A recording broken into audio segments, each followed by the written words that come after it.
G'day prospectors, Tony from Gold Talk Leonora. On a beautiful early summer's morning. We wind up getting out fairly early this time of year, and we come back and do a few yard jobs and when it gets really hot, a few office duties as well. So today's little video is a short one, and but a really important one. One of our 8 subscribers, I think it was 8 or 9 we've got now, she wanted us to do a bit of a review on the dust filter basically that I use, and I thought I'd sort of go one step further with that than because over the years I've used everything or a lot, and that includes nothing, which is these days not really an option. And I sort of feel that a personal respirator or personal dust filtration is the way to go. If you're in sort of modern machinery, you should have good door seals and a good cabin pressurization, so there won't be a lot of dust inside the cab. And that's fine and dandy if you're moving dirt. But what I tend to find in the real world of dry blowing is that I'm outside looking at the dry blower constantly, and I would say probably a good sort of every 10 minutes or so on average. Sometimes I'll leave it for a little bit in between when it's all running perfect, but I'm always getting out of the cab of whatever machine I'm in and getting in and having a look at the trays.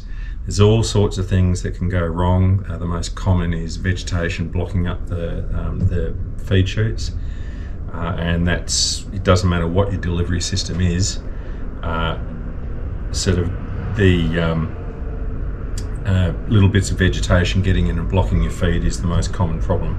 The key to any recovery method, whether it's wet or dry or whatever you like, is about consistent feed. Consistent feed gives consistent results. So as I said, I'm out there all the time checking it, seeing what's going on and making sure it's running right. In case we'd run short going to New York, far away from the Shamrock shore, well, we sailed 3 days and we were all seasick. Not a soul on board was free. We were all confined unto our bunks, with no one to pity for me. No father dear, nor mother kind, to hold of me head when 'twas sore, which made me think more on the lassie I left on Paddy's green Shamrock shore.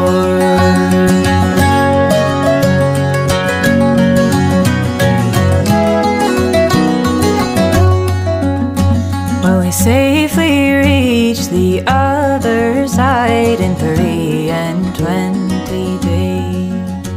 We were taken as passengers by a man and led around in 6 different ways.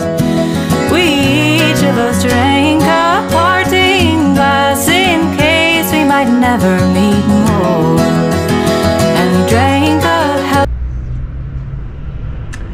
In terms of your personal dust suppression, there's a few ways you can go. The good options are not cheap. I suppose the salient point is what's your life worth, because the dust will kill you. There's just no doubt about that, whether it's silicates that are in the mix, small particles of asbestos if you're getting into more of the fresh rock, but just the sheer quantity will send you around the bloody twist. The simplest and cheapest method is just a little dust mask, little P2s. They cost they cost maybe $10 each, and you might get a half a day or so out of each one of them. But of course, it'll only cover, protect your lungs, and they will work. Okay, they will work. They do get a bit hot, but they're not too bad. The thing is, there's no protection for your eyes. And the thing about the dust, the sort of dust that you're kicking up, is so fine and gritty, it gets in your eyes, and not having eye protection is not really an option. Again, you'll wake up at 2 o'clock in the morning screaming with the grit that's in your eye. So the first port of call and your cheapest option would be a full face mask. And again, all we're trying to do is get rid of particulates out of the equation. A Moldex mask like this, which you'll pick up at sort of your I don't know, in WA, Adam Supplies have got them. There's plenty of tool shops that'll have this sort of thing. About $300, more or less. This one's by a company called Moldex. The big positive is that you have respiratory and eye protection. But the downside of it is that it's hot. It's a shit of a thing to wear.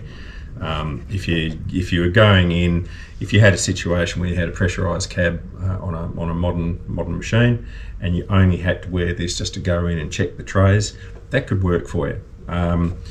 But you know, you spend an hour or two in this thing in summer, and again you wind up sort of poking your recovery pick through your left eye. That brings us on to the interesting bits, which are the PAPR systems, and that stands for positive air pressure respirators, I think it is.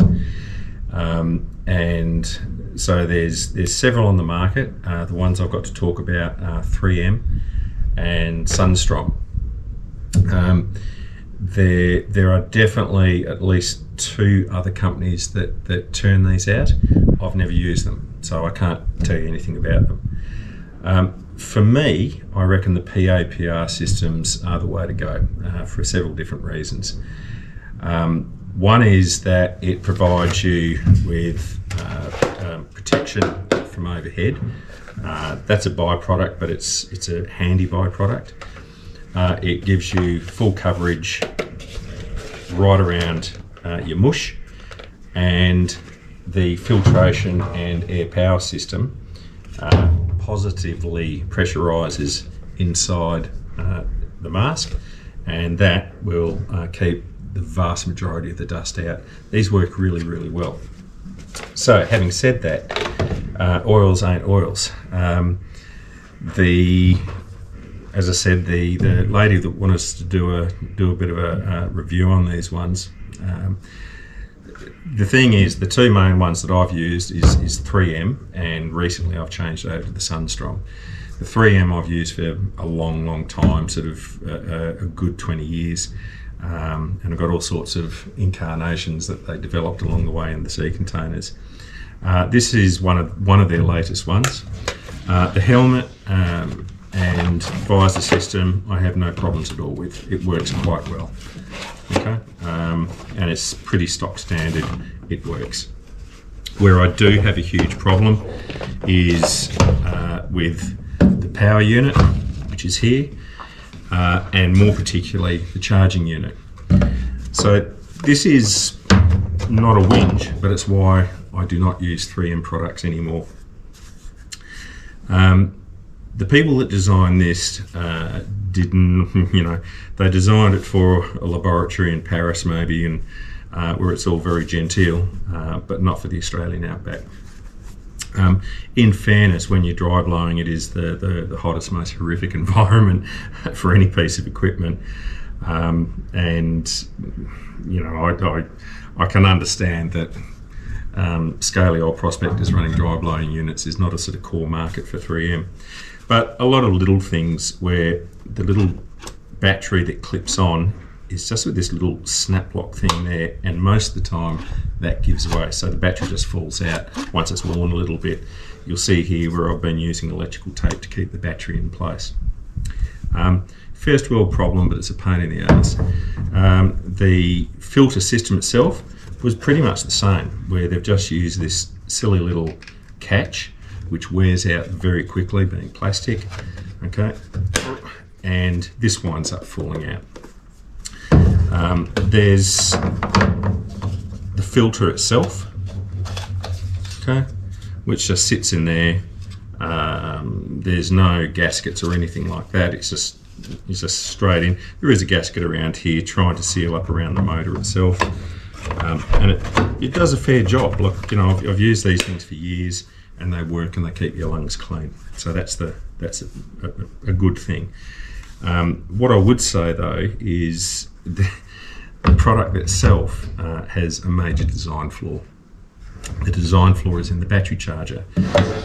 With the battery itself, there are 4 little plates that make up the connection, and corresponding with the battery charger and power unit itself, there's these 4 fancy little brass springs, okay, that need to engage each of those individual plates to make the circuit and for it to work. The problem is, regularly, one of these little springs will fail and it'll retract and it won't spring back again. Therefore, you cannot charge the battery. I've tried doing all sorts of things in terms of putting blobs of solder on it or stripping it down, which you can quite easily, and pushing it up from underneath, but the thing's buggered. This happened for the first time, and I thought, well, you know, that's life. Everything breaks down, and they were more than happy to. The retailer that I purchased off was more than happy to replace it. It was a couple of years ago now. About 50 charges later, the same thing happened, and actually it was the same pin. Okay, so bottom right-hand side as I'm looking at it now, it compressed and wouldn't spring back, and it actually had broken out of the plastic where it sits in itself.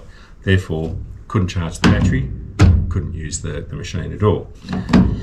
So, first time it happened, replaced it. Second time it happened, third time it happened, fourth time it happened. I think we were on the 5th time, and I said, look, Barleys, this isn't going to work for me. Look, at that point I had to start writing a few letters, and in fairness, 3M didn't shy away from it. They said very specifically that they had a problem, particularly with the battery charger, and they're trying to work through it. My argument would be, well, they may be trying to work through it, but they're still selling the damn thing knowing that it's faulty. The retailer that I got this from online was fair and reasonable, you know, and the fella said, you know, they'd sold 50 of these units to one company and 30 of them had failed. So, in my case, it was 100% failure over a 2-year period. Again, the point I made to the retailer was that these were still up on the website and they were still selling them knowing that they were faulty. That's their problem, not mine. I got my money back, and I wouldn't touch 3M VersaFlow units with a barge pole, simply because it just breaks down all the time. To get you know, a new charger sent over, let's say to Leonora, was about a 2-week process for the retailer to get in touch with their 3M supplier, their rep, and blah blah blah. I can't afford to be losing 2 weeks production time out of a dry blower, and I will not use machinery without one of these units. I just won't do it anymore. So anyway, I spat the dummy and got my money back off that one, and put that one to the garbage bin. I now have a Sunstrom unit, a POPR unit, SR700 fan unit, and I think it's a SR580 helmet thingy. Again, so for the way these work pretty simply. Oopsies. That goes over the shoulder, that goes on the scon, and when I want to do it, I just turn it on. And that's me.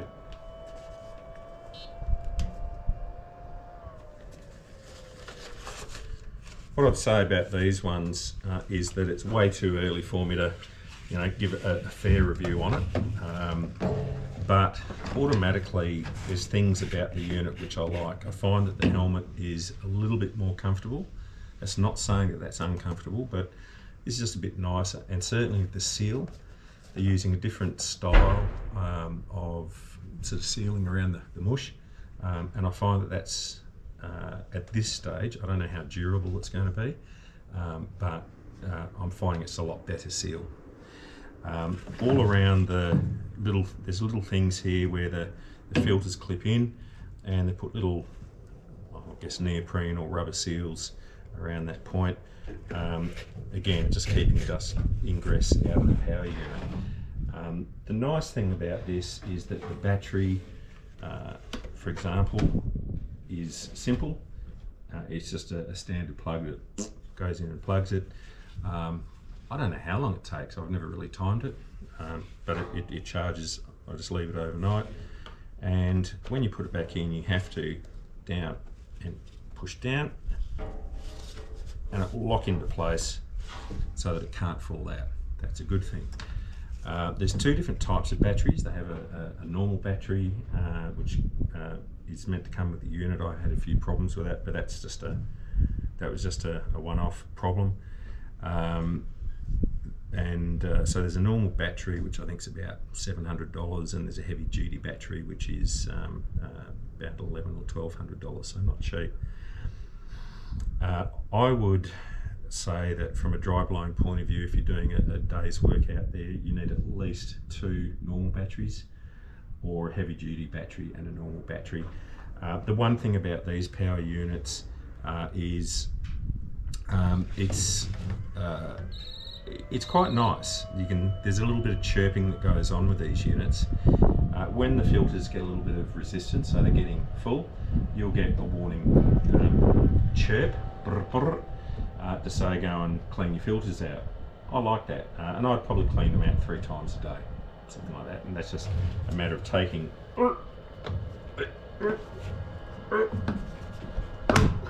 those off, that out, give them that a blowout, and unscrew that and blow it out from the inside out. So that's sort of what I do a few times a day. Obviously that one's ready to be done again. It's the fan they got inside it, I think it's 175, I'm going to say 175 units, mate. I don't know if it'd be CFM. I don't think it'd be that much. But 175, and you have the option there where you can put it onto turbo, they call it, which will go up to 245, whatever the units are. So you get more air coming through the mask. The thing is that churns through the battery. In the marketing blurb, they say that the normal battery, if you're running it normally, will last for 8 hours. It won't. You may get 6 hours out of it, and that's about all you're ever going to get. Let's turn that off. The thing that I find is that the air in the 3M unit was enough, but it was annoying because it was only just enough. In the Sunstrom, it is enough. When you go on to the turbo, up to the 245, whatever the magical units are, it's enough, but I'd still like double, okay? Because when it's hot and stinky, it is nice if you had more airflow. If I was designing this from scratch, it'd be quite a different unit, and it'd be basically double the amount of airflow. So at this stage, I would be saying these ones over the 3M any day of the week. These are just under $3,000, about 2.8. So, you know, it's not a cheap way of doing it, but who cares? When I say who cares, as in you've got to look after yourself. What price for health? The